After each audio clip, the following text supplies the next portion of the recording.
Hello and welcome to Independent Thinking, the weekly podcast from Chatham House. I'm Bronwyn Maddox, the director.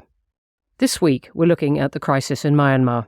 This week marks the 2-year anniversary of the coup by the armed forces who in February 2021 overthrew the democratically elected government. Since then the country has descended into a brutal and complex civil war. We're going to be looking at the state of the country and its people and whether the country can hold together, can democracy ever be restored, and is the world ignoring a major humanitarian crisis in the making? We'll also be discussing the wider implications for democracy and human rights in Southeast Asia. What role are external players such as India, China, even Russia? What are they doing? We'll be looking at whether there can be any hope for international justice for the many victims of war crimes committed by the military junta.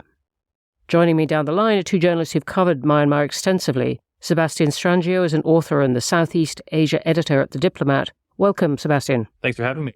Great to have you here.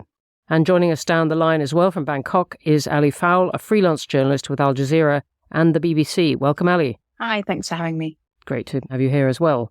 And here in the studio in London at Chatham House, my colleagues Ben Bland, the director of our Asia Pacific programme. Hello again, Ben. Hi, Bronwyn.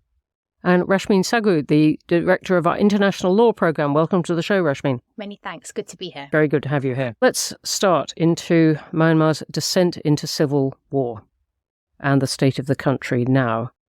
Ali, you've reported extensively from the ground. Can you give us a sense of what the country was like before the coup? Yes, just before this period, Myanmar had obviously been going through a decade of transition. The military had handed over power in 2011, following what was widely discredited as sham elections, because the major opposition party, the NLD, National League for Democracy, which is Aung San Suu Kyi's party, didn't participate.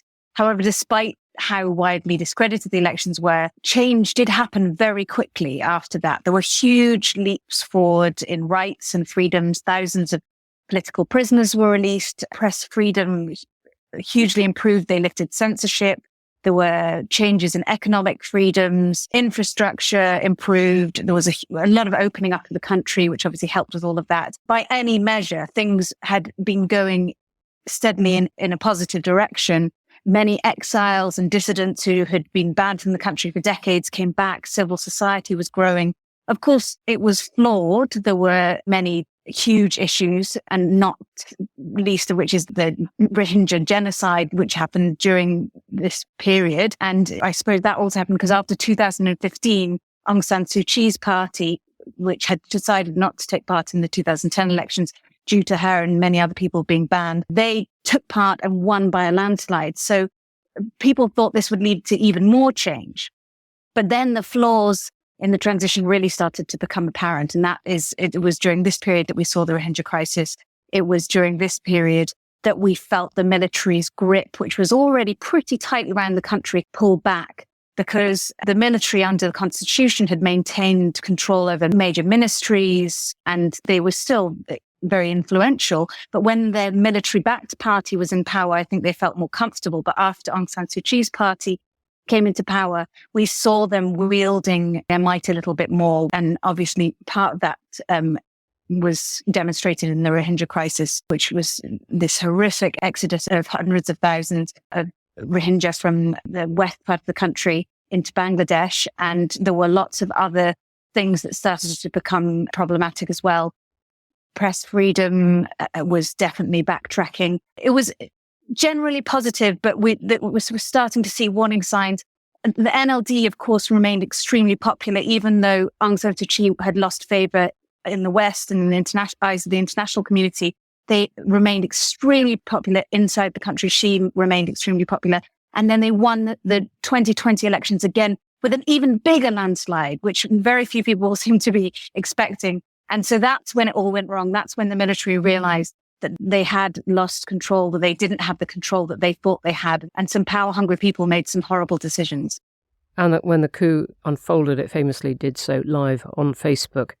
Sebastian, can you take us to where we are now, Ali, having taken us through that period just 2 years ago? In the 2 years since the coup, the country has settled into a generalized civil war. In the immediate aftermath of the coup, tens of thousands, hundreds of thousands of people flooded into the streets to protest this return to military rule.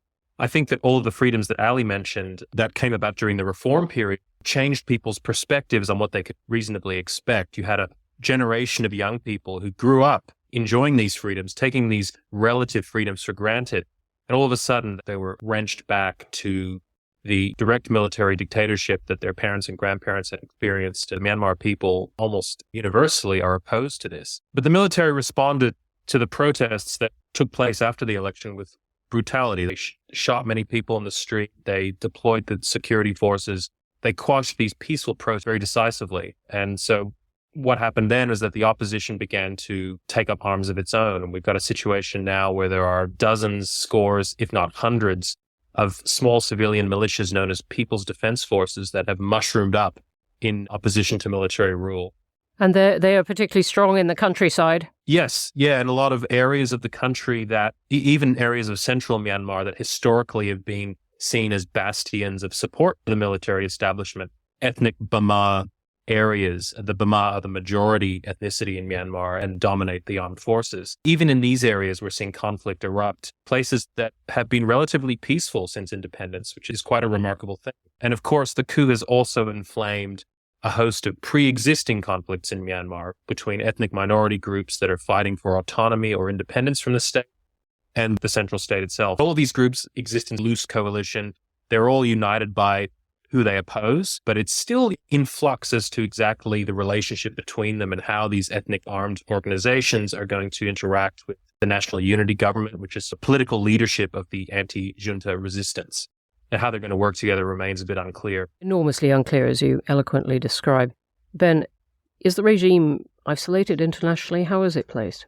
It's pretty isolated for the moment, but it's a challenge particularly for Myanmar's neighbours to respond to, because sitting in London, it's obviously a faraway problem, but for Thailand, for Malaysia, for Indonesia, also for countries like Japan and Korea and China that have sizable investments and corporate operations in Myanmar, it's a much more practical question. And what we've seen is a handful of governments have informally basically accepted the legitimacy of the military junta. So that would probably include, in different forms, Russia, China, Belarus, Saudi Arabia. And they've done that in various ways through engaging with the military junta effectively as the legitimate government of Myanmar. The regional organization in Southeast Asia, ASEAN, the Association of Southeast Asian Nations, has tried to take a toughish line on Myanmar, given that it usually averts its gaze from internal conflicts. But ultimately, the body is divided. So the mainland Southeast Asian countries, for the most part, which are geographically closer and are almost all authoritarian states, so that would be Thailand, Cambodia, Laos, and Vietnam, are basically pushing for a softer line, more pushing towards recognition of the junta as the legitimate government. And pushing where? Within ASEAN, within their own organization, which is probably one of the premium regional organizations in the whole of Asia, not just for Southeast Asia. But then you have the maritime countries, which tend to lean more democratic, Indonesia, the Philippines, Singapore, Malaysia, which want to try and have some measure of pressure on the junta. They want to try and exclude those military leaders from the big regional meetings that they have to try and keep the pressure on. But it's a difficult balance because of this principle of non-interference, which lies at the heart of all these governments in Southeast Asia. Rashmeen, I wanted to bring you in there. We've seen the reports of mass killings in Myanmar, and the most recent reports suggest air attacks in civilian areas. Is there any hope for international accountability in this kind of situation? So in terms of international accountability for war crimes, there's two periods we're really looking at. There's the pre-coup period, in which there's a number of cases I can talk about, and there's also what's happened since the coup. In terms of the pre-coup period, this is the kind of thing that Ali was discussing. Exactly, in terms of the background that she so eloquently set out. The accountability is being pursued via three main routes. That's firstly a case before the International Court of Justice brought by the Gambia in 2019, which invokes the responsibility of Myanmar for committing and failing to prevent genocide under the Genocide Convention. Now, last year in July, the ICJ dismissed claims by Myanmar, its objections to this case proceeding. So it now has decided that it has got jurisdiction to hear the merits of the case. And just to be clear, this is against which government? Against Myanmar. Against the previous government? So it would be against the state. And so even though the nature of the government has changed completely, the legal process is to bring it against the state. It's a good point, because under international law, the position is that international law recognises states, not governments. And that question comes down to who has effective control over the territory, which, of course, in a situation like Myanmar is complicated. And I interrupted you because you were going to tell us about more points, more cases. Yes, there's a couple more. And it can be confusing because there's these different avenues.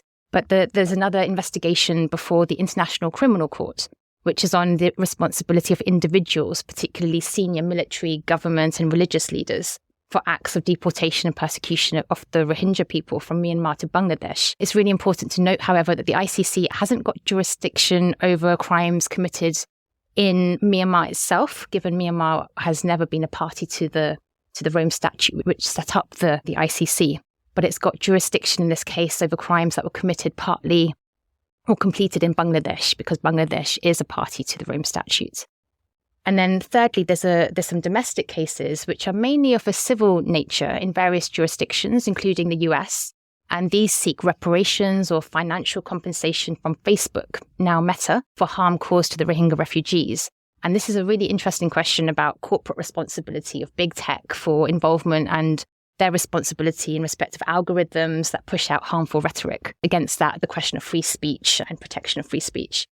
In terms of post-coup cases, there was a criminal complaint issued in Germany just over a week ago against the military for war crimes and genocide under the concept of universal jurisdiction. And what this does is gives the really important, given what I mentioned, that the ICC itself's got constraints on being able to hear cases because of its jurisdictional limitations. So the German case is definitely one to watch. Thank you for that. Ali, I wondered if you could just talk us through the humanitarian situation now within Myanmar and how these kind of things that Rashmeen has been describing, how they play out on the ground. Do they seem completely abstract, or is it a source of hope for people? There are many people that are still working very hard to bring international attention, international justice to a lot of these cases, and that's incredibly important. And there are many people in Bangladesh who are no longer in Myanmar, who are still suffering, living in refugee camps under terrible conditions, who really want those cases to be seen, and they want the attention of the world to be focused on this. But in terms of like day-to-day inside Myanmar for ordinary people, it's dire, and they just don't have time to be thinking about the big politics. You're talking about food crisis situation or an inflation crisis, let's say, because the cost of food has doubled, or food prices have risen 100%. This has obviously been sparked by several things. The country wasn't doing particularly well anyway after COVID.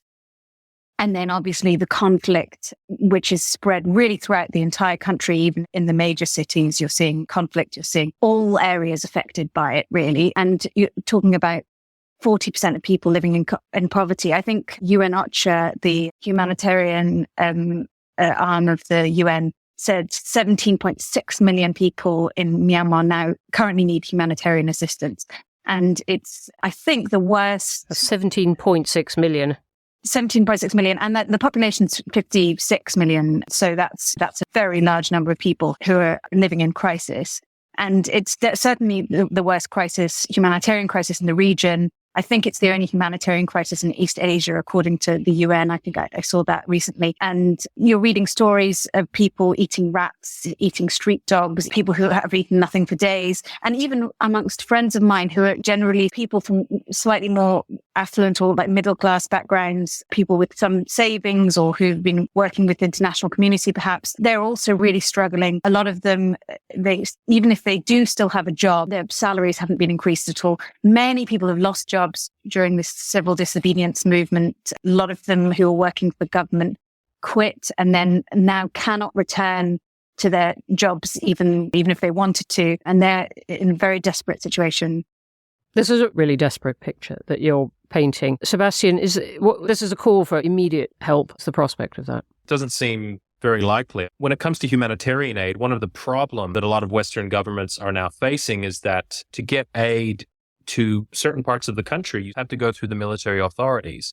And this is fraught with ethical dilemma. Working through these authorities in some senses can be seen to legitimate them. And most of the Western governments that might be willing to offer this aid have come out very strongly against the coup and condemned it. Resistance is also asking for arms and more robust support to help them prevail in their struggle against the military.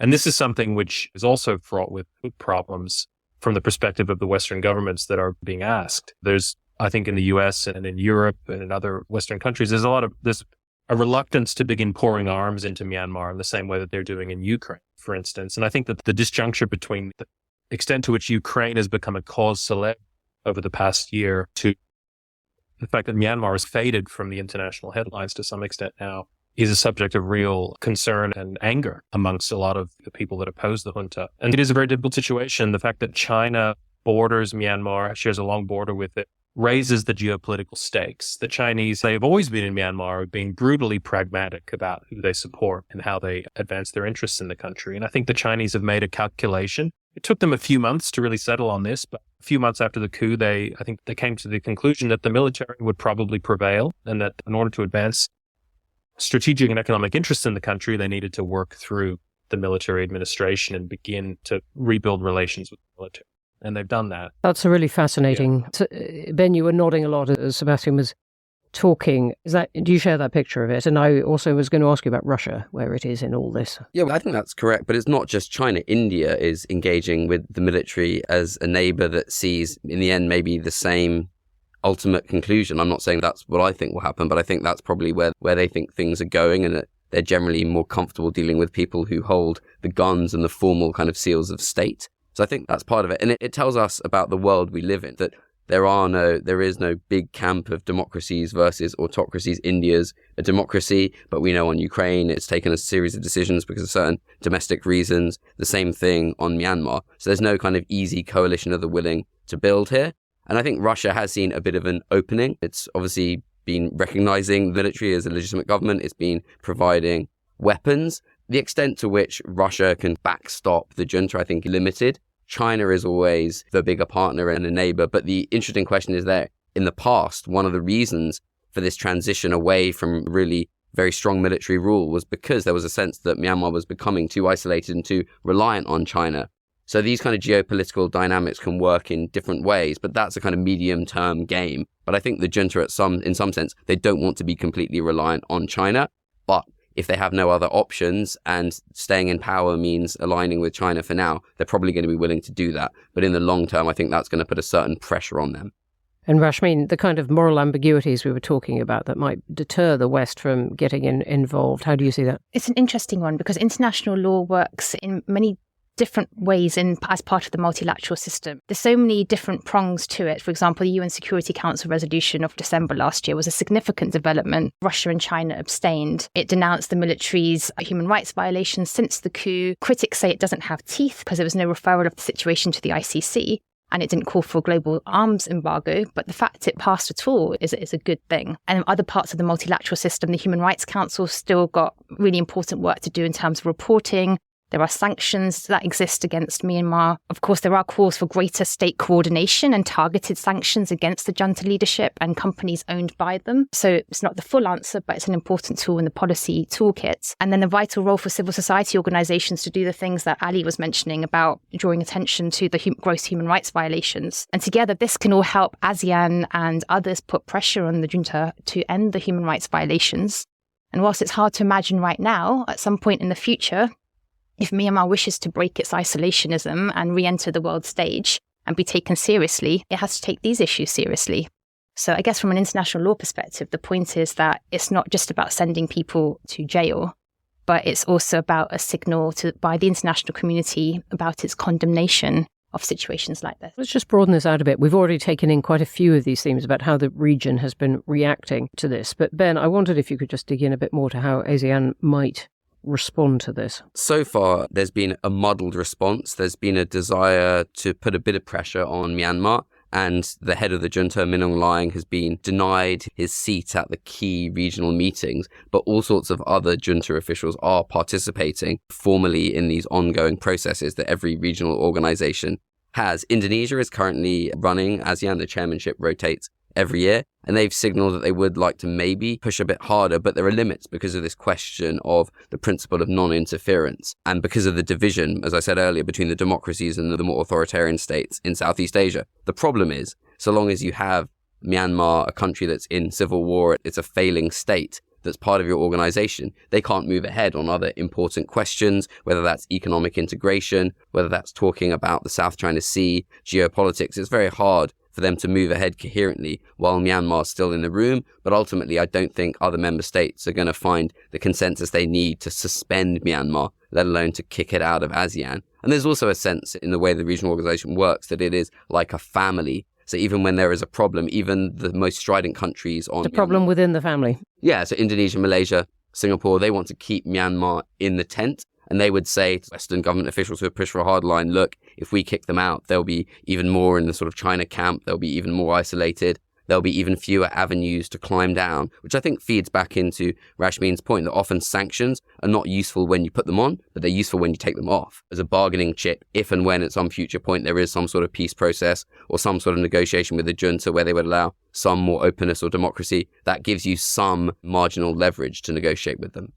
Sebastian, where do you see these politics going, particularly with what we've all been discussing, this looming humanitarian crisis? The difficulty in Myanmar right now is that neither side really is in a mood to compromise. Obviously, the resistance feel that any compromise with the military would simply be to return things to a situation in which the military retains a prominent role in Myanmar's politics. And the resistance has evolved from simply overturning the coup and returning to the status quo ante to a more radical and revolutionary agenda of extricating the military from Myanmar's politics and from its economic life on a permanent basis.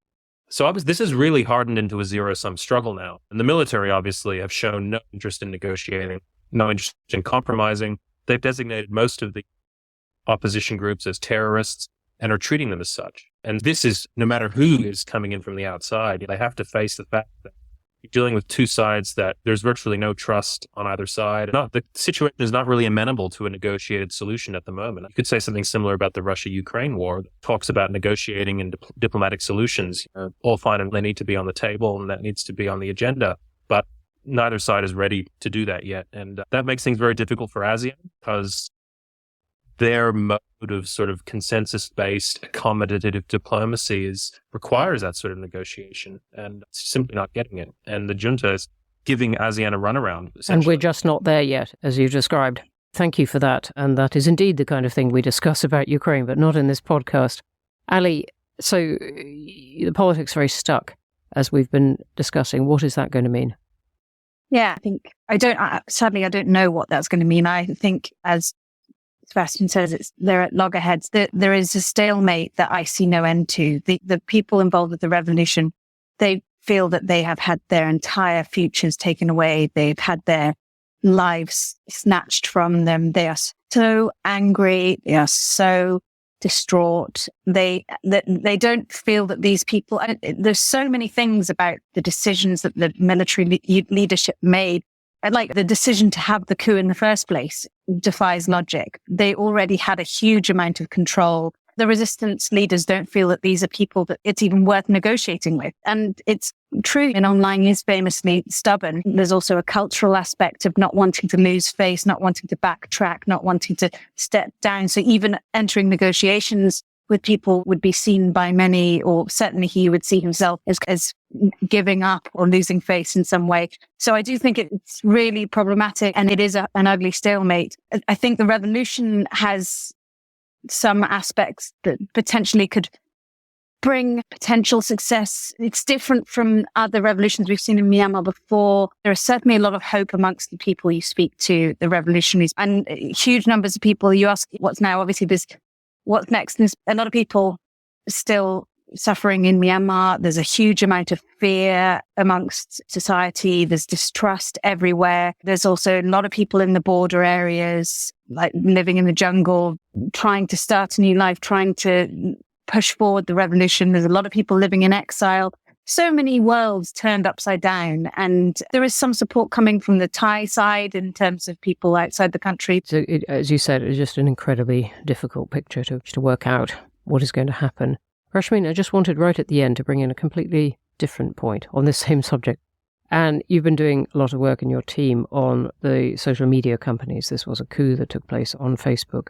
How have they been covering this conflict and the crisis that is developing? I mentioned that there are a couple of cases that we're beginning to see. We haven't got all the details of them. It's unclear how far they're going to progress. But again, against Meta, for their role in fanning the flames of racial hatred, essentially. It's definitely one to watch. There's a separate question of free speech issues and freedom of the press, which the social media companies are tangling with on many sides at the moment. Exactly. Suppose that in terms of the bigger picture issue as well that we're talking about, moving away slightly from your question, but in terms of the international response, I mean, this is the year of it's the 75th anniversary of the Universal Declaration of Human Rights. And we've seen so much regression in human rights globally over the last few years. It's a pretty bleak picture, but actually by keeping the world's attention on crises like Myanmar and not just focusing on Ukraine, as Sebastian said earlier, it's really important. And the questions that raised in terms of Meta's role, this is all part of that human rights dialogue and the questions that are raised there. Thank you for that. And that is definitely an issue that we'll be coming back to, the social media companies, in a different podcast.